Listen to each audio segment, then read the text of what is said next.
Well, good morning. I'd like to call to order the March 24th, 2016 business meeting. And Administrator Krupp, would you like to call the roll? I certainly would. Good morning, Commissioners. Of course, Chair Ludlow is out of the office today, and Vice Chair Smith is serving as chair for this meeting today. Well, thank you. I'm asking my fellow commissioners to be kind to me, especially if you get in the queue with the pretty colored lights, because that is new to me. Isn't there a hazing procedure? I'm certain there's not. Yeah. So, Time yes. for the pledge. I'll go through the roll first. Oh, I'm sorry, the roll call. Yes, but I did want to introduce County Counsel, Mr. Stephen Madcore, who's here today, and then, of course, Mary Rathke, Clerk of the Board. I'll start the roll. Commissioner Bernard. Here. Commissioner Savis. Here. Commissioner Schrader. Here. Chair Smith. Here. Now it's time for the Pledge of Allegiance. I pledge allegiance to the flag of the United States of America and to the republic for which it stands, one nation under God, indivisible, with liberty and justice for all. Oh, well. Well, looks like it's a pretty light agenda today. Not a lot of people, but we do have one person to testify, and that would be Mr. Les Poole.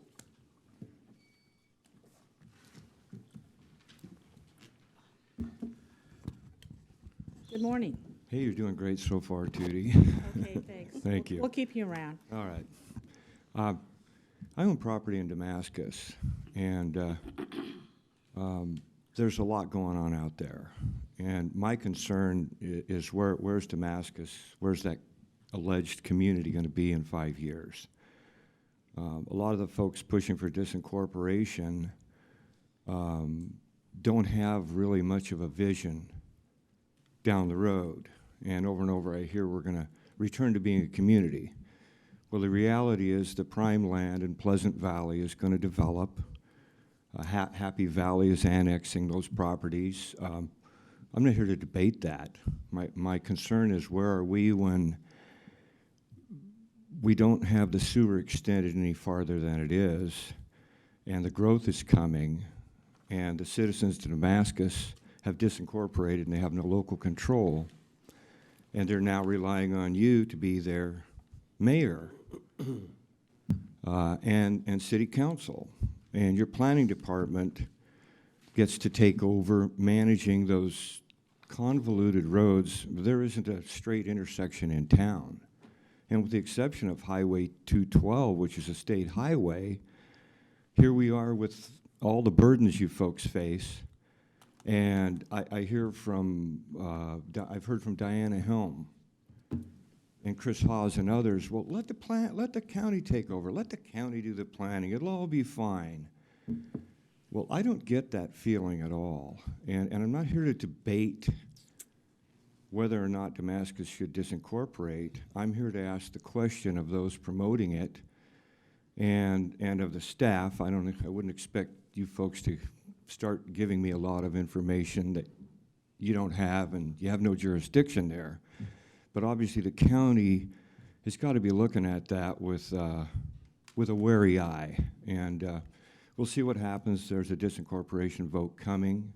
And after that, they've got a very short amount of time to disincorporate. So back on your plate goes more management of property or a community that you probably wouldn't want to manage. I'll close by saying that it's an interesting time. You can imagine that I was asked to run for county commission. No, I'm not here to announce my write-in campaign because all 5 commissioners are now campaigning. But beyond that, look what's going on in Salem. We've got 12 open house seats or Senate House seats. I think some of the people have passed a lot of laws and a lot of taxes and a lot of increases that we can't afford have decided it's time to just go do something else. Go spend time with the family. That's my favorite. Go spend time with the family. So we face a lot of challenges. We're 6, 7, 8 weeks away, whatever it is, from an election. And it's going to be interesting how it pans out. I'll conclude by letting you know that I try to operate somewhere between too much of a passive Jimmy Carter and Donald Trump. So that's where my voice is coming from. Thanks for your time, as always. Well, thank you, Les. That's quite a spectrum of political issue. Yes. Thank you very much. Now, we have a public hearing. Mr. Krupp. Thank you, Chair Smith. This public hearing involves the second reading of an ordinance number 0126-2016, amending Chapter 6.06 involving parks rules of the Clackamas County Code. And Kathleen Rastetter is here to give you information about it. No. Good morning, Chair Smith and Commissioners. I have Rick Grun from Parks here as well. And as you'll recall, this is a second reading. If you'll recall from the first reading, these are minor amendments to the park code to provide some definitions and make the online reservation experience a little better for our customers. So if you have any questions, Rick or I would be happy to answer them, but otherwise we propose that you adopt these amendments. Mr. Gruen. Yes, good morning, Commissioners. Rick Gruen, County Parks Manager. I would concur with Kathy and recommend acceptance of the amendments. It would allow greater efficiency for our park users, providing greater clarity to some of our camping shelter definitions, as well. Not only that, but the designated camping for whether it's RV only or ground tent only, and then increases the efficiency with our online reservation system for cancellations and making reservations. So with that said, if you didn't have any further questions, I would concur with Kathy and ask that you accept them as presented. Do commissioners have any questions? No. Okay, I will open a public hearing and ask if anyone wishes to speak. I don't see a rush here to the dais, so I will close the public hearing and ask for a motion to be read by the ordinance read by title only. I move we read the ordinance by title only. Second. It has been moved by Commissioner Schrader and seconded by Commissioner Bernard. I'd ask clerk to call the poll, please. Commissioner Bernard. Aye. Commissioner Schrader. Aye. Commissioner Savas. Aye. Chair Smith. Aye. Passes 4-0. And I ask for a motion. I'm going to read it by title. This is ordinance number 01-2016, and ordinance amending Chapter 6.06, Park Rules of the Clackamas County Code. Do we have a motion? I move we adopt ordinance number 0-2016, amending Chapter 6.06, Park Rules of Clackamas County Code. Second. It has been moved by Commissioner Bernard and seconded by Commissioner Schrader. Any further discussion? I'll ask the clerk to call the poll. Commissioner Schrader. Aye. Commissioner Savas. Aye. Commissioner Bernard. Aye. Chair Smith. Aye, passes 4-0. Oh, that's fast for our business Thank you. today. Thank you very much. Thank you, Very Commissioner. nice, and don't talk so much next time. Thank you. Bye-bye. Now, we move on to the consent agenda and ask the clerk to read the consent agenda by title. Okay, the consent agenda. Under Health, Housing, and Human Services, approval of an intergovernmental agreement with Oregon Department of Education Early Learning Division for the Healthy Families Program. Under our Finance Department, approval of a contract with Brockamp and Jaeger, Inc. for a membrane roofing system and HVAC replacement project at the Clackamas County Jail. Number 2, approval of a resolution for a Clackamas County supplemental budget less than 10% for fiscal year 2015-2016. Also, approval of a resolution for Clackamas County for budgeting of new specific purpose revenue for fiscal year 2015-2016. Approval of a resolution for Clackamas County for transfer of appropriations for fiscal year 2015-2016. And approval of a resolution affirming that Clackamas County 2015-2016 fiscal year budget is appropriated by organizational unit. Under our elected officials, we have approval of previous business meeting minutes. Under Community Corrections, we have approval of a local grant agreement, number JR 15032, between Clackamas County Community Corrections and subrecipient Los Niños Cuentan, which means kids count, for community-based victim services program. Under Business and Community Services, approval, or a board order approving the list of tax foreclosed properties for declaration as surplus as established at established minimum bids amounts, approval of an Oregon State Marine Board facility grant, two-party cooperative agreement with Portland General Electric. Under North Clackamas Parks and Recreation District, approval of a funding agreement between Clackamas County Development Agency and North Clackamas Parks and Recreation District. And under our Development Agency, approval of a funding agreement between Clackamas County Development Agency and North Clackamas Parks and Recreation District. Under Water Environment Services, approval of an intergovernmental agreement between Clackamas County Service District Number 1 and the City of Happy Valley for street sweeping services, and approval of an intergovernmental agreement between Clackamas County Service District Number 1 and the City of Gladstone for environmental monitoring for laboratory services. And that concludes the consent agenda. Do the commissioners want to pull or remove any items from the consent agenda? Instead of actually pulling, I just want to have a question or two, but instead of pulling it, making it more complicated, I'll ask just permission to ask during my commissioner comments, the administrator staff a couple of questions. Sure. Okay, make it simple. Yeah, that'd be fine, Paul. We can do that. I'd ask for a motion to approve the consent agenda. So moved. Second. It has been moved by Commissioner Savas and seconded by Commissioner Bernard. Any further discussion? I'll ask the clerk to call the poll. Commissioner Savas? Aye. Commissioner Bernard? Aye. Commissioner Schrader? Aye. Chair Smith? Aye. The ayes have it, 4-0.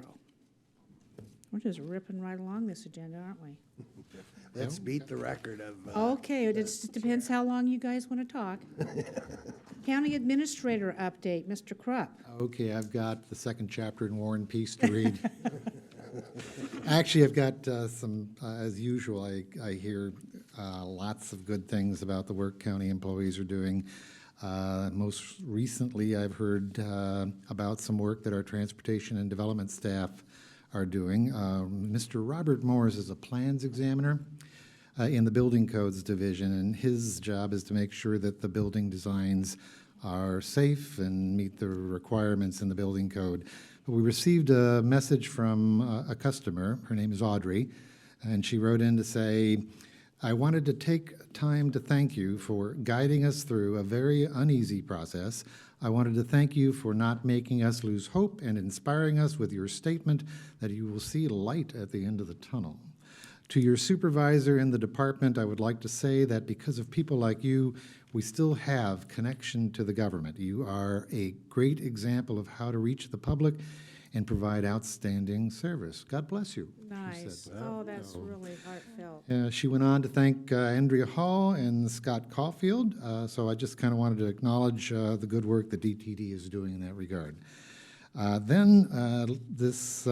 This month, we've had a number of events that are supported by Water and Environment Services, in particular bringing out volunteers and educating local youth. The first is the Rock Creek Partnership Watershed-wide event, which drew 130 volunteers a couple of Saturdays ago to help plant over 1,600 native trees along Rock Creek in Happy Valley. And these plantings will help to improve water quality and provide for habitat for wildlife and benefit the watershed overall. Then on Tuesday of last week, a Celebrating Water event saw high schoolers that participated in WES's Watershed Health Education Program engage more than 600 local 4th and 5th graders. And these elementary school students learned how to protect water for the health of people and wildlife. So thanks to WES for doing that work.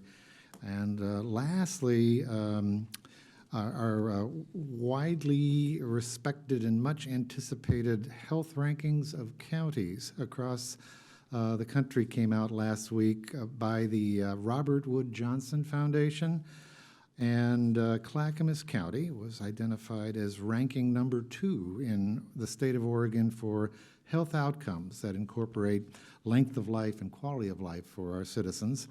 And we ranked number 3 in Oregon in terms of health factors, which incorporate healthy behaviors, good clinical care, and social and economic factors, as well as the physical environment. So these rankings are our best marks for the Health, Housing, and Human Services Department since 2010 and 2011, and they should be proud, and I'm proud of the work that they do.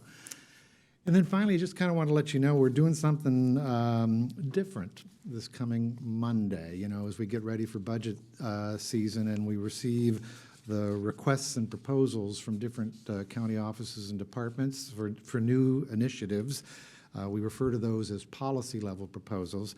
For the first time since we've implemented this process, we're going to be convening the executive management team to spend a whole day sharing each and every department's proposals with each other and giving them an opportunity to rank their proposals with each other. They'll get the same dots you guys get when you're sitting as the budget committee to prepare and suggest their own set of recommendations to help me in developing a recommendation to you, and to see that you get a chance to see a recommendation from all the departments and offices that make up the county. It's a great way for different departments to learn about what other department priorities are.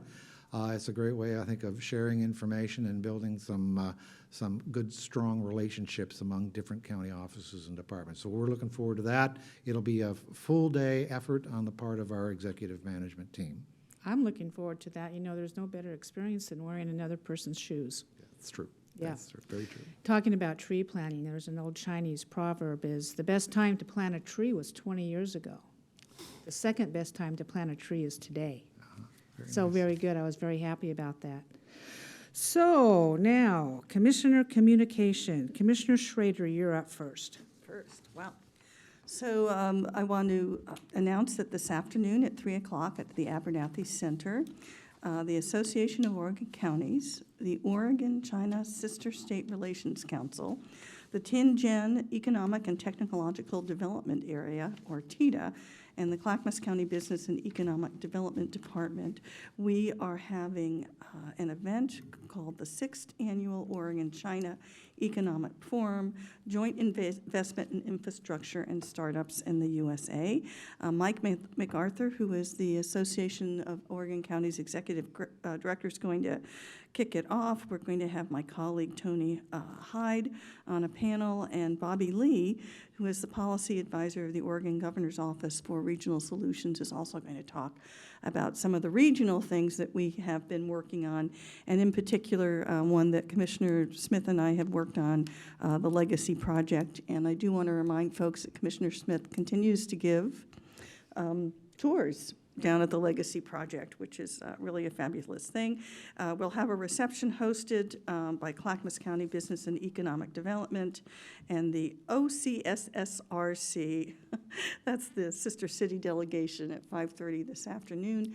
I'm proud to bring it here because part of economic development is not just the local piece, but it's also how we move our businesses and how we make those contacts nationally and internationally to move them up to become part of a larger export economy. China is the next big frontier.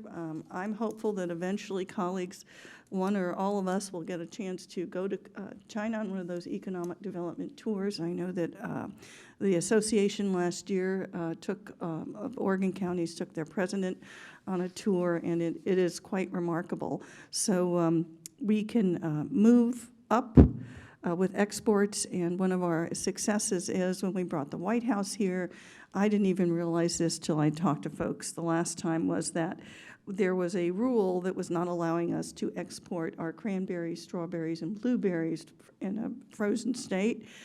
We made contacts with the appropriate folks from the USDA. That rule has been changed, and it actually has opened up a larger market here for the export of our agricultural products across, overseas, Japan, China, and so on and so forth.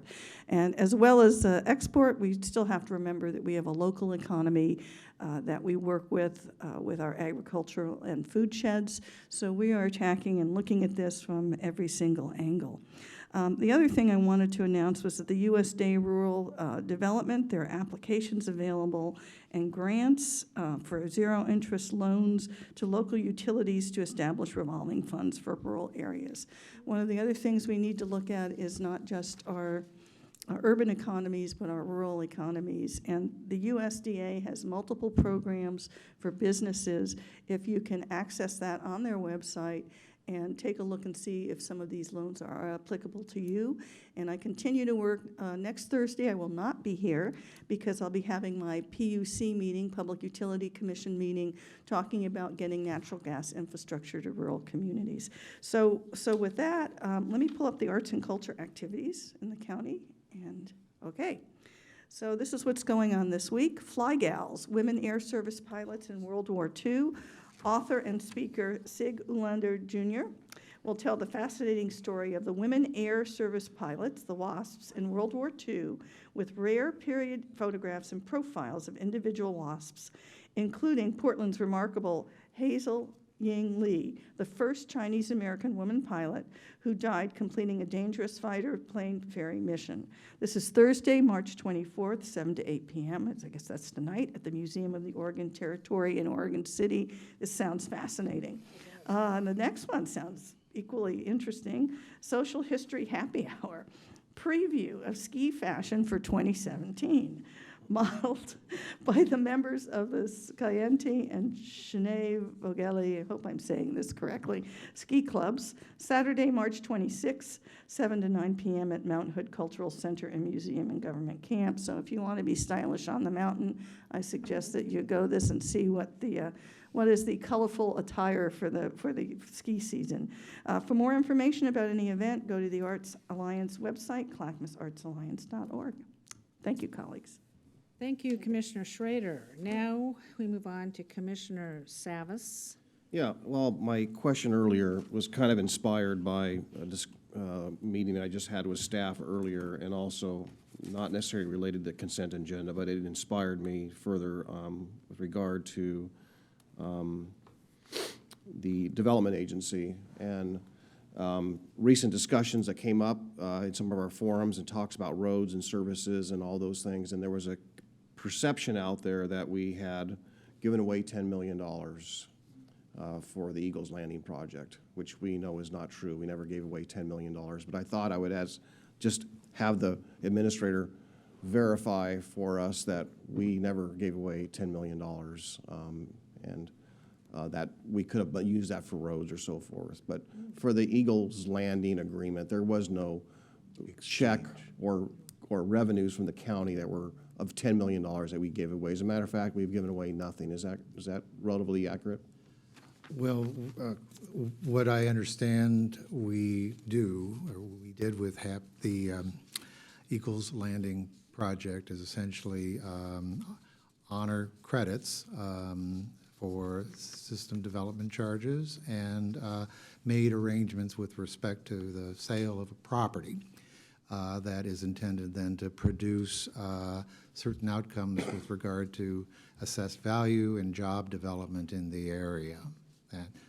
That's what we've done. We don't hand over money to the developer. Right, so we didn't hand over $10 million to the developer. Yes. And as I understand it, perhaps in maybe 3 weeks here, we'll actually, instead of having any money given away, we'll actually be, the development agency will actually perhaps be the recipient of the money in escrow, about $2.4 million, as I understand it, back to the county development agency. Well, that's correct. We will be receiving that money, yes. Yep, as opposed to giving forking any out. So that was the, I just wanted to clarify because it got misinterpreted that somehow we gave money away and we didn't. And so I want to just clarify that. And as our road program rolls out, it's important that people know that we're doing our best. And budget season coming up, we mentioned budget. It's my hope, it's been expressed, that we can at least also, again this year, hopefully be able to repeat another prioritization towards our roads that we can do internally, as well as, so when we go to the ballot, the voters in November will hopefully have our own skin in the game, that we made an investment as well. So hopefully we can do that again. That's really all I really had, I think, for today. I do want to talk about Lola. So if you can pull up on the screen here. Oh, yeah, can you sing the So- song, Paul? Pardon? Lola? No, I don't know yeah, I know of the song, but I don't know if this applies to Lola. You have to ask her directly, so if she knows the words of the song. So this is Lola. She is a polite, older American Pit Bull Terrier who loves to go out on walks. She is playful with plenty of pep and likes to chase a ball. She's even learning to return the ball to continue the game. It's kind of frustrating to throw a ball, and you actually are the one who has to retrieve it. She will roll over for belly rubs and doesn't think she is too big to be a lap dog. I'd like to know how much she weighs, because that sudden surprise could be. She looks like she's about 50 pounds there, but please visit Lola today. And that's all I have for today. Thank you, Mr. Savis. Commissioner Bernard. So I had an opportunity yesterday to do Meals on Wheels. Usually once a year I have an opportunity to do that. Happy Valley in Damascus. First thing I got to tell you, wow. Happy Valley is doing some amazing building. One thing, there's a new Fred Meyer's, which I'd heard about but hadn't seen. That's one big piece of land out there that they're building it on. So we traveled around parts of Damascus and Happy Valley to deliver meals, which all come out of Milwaukee Center. And there's a great crew of volunteers and some staff that get that all ready. And it was a great opportunity. And we went to many places that not only there are tough places to live, but there's also some very nice places where people are living.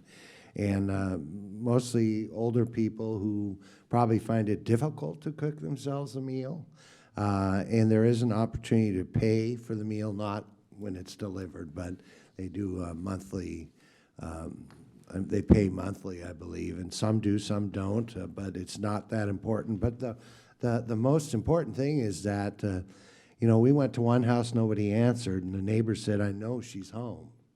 And so the neighbor was going to go get the key and check. And that's what's really key, is that, she could be on the floor, injured, and no one could get to her. But thankfully, the neighbor pulled up and said they were all worried, so they were going to check on her. So just that part of it is really important about Meals on Wheels. I think we had 20 people we delivered to, it's just the greatest program. The federal government a few years ago cut back on some of the money they were getting, and I believe we've made it a priority, perhaps during a DOT process. If it isn't, it should be a priority to make sure we reach out to these people. And the folks who drive are volunteers, their own car, and many of them have been doing the same trips for quite a while. And I actually went with somebody who spent 40 years in Hawaii as a teacher and moved back to Clackamas County. She was born and raised in Gladstone, moved back to Clackamas County and bought a home in Gladstone. And what a change that must be, especially this year with all the rain we've been getting. But it's a great program. We also went to, we had a candidates forum in Jennings Lodge area. It talked about some challenging issues we're dealing with. Library, of course, the Gladstone unincorporated folks, whether they're getting what, their value out of the taxes they pay. I thought it was a good discussion, and, I think there's hope that it can be resolved in one way or the other. It'll definitely be resolved. But I thought it was a good discussion. And, of course, trees in the development at the church property. And one of the things that I don't really necessarily know if this is true in Clackamas County, that when you do a project like that, there is some flexibility on lot placement, house placement, in an effort to preserve as many trees as possible. So I hope that there is. I know in Milwaukee one time there was a project that this big tree was right in the middle of it, and we actually brought the sidewalk out and around, and it provided an opportunity to slow traffic down. And those are the kinds of things we should look at, those kind of opportunities. Of course, that site has clusters of trees that make it more challenging. And we should perhaps force a developer to set aside a portion of that, or if some way the SDCs could buy a portion of that to preserve it. But that was also a good discussion. So I don't want to be too long. We want to beat the record, and thank you. I think we are on task for the record, but I have a few comments that I need to talk about.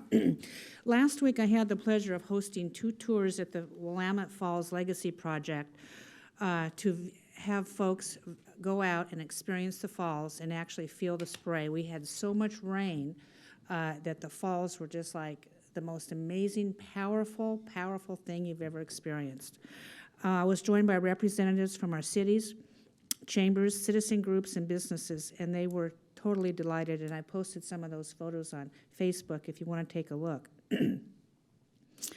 And I was really happy to share that with these great people, and they went away just totally amazed. And it's one of the few things that we get to do, especially in our adult years, that can be amazing for somebody.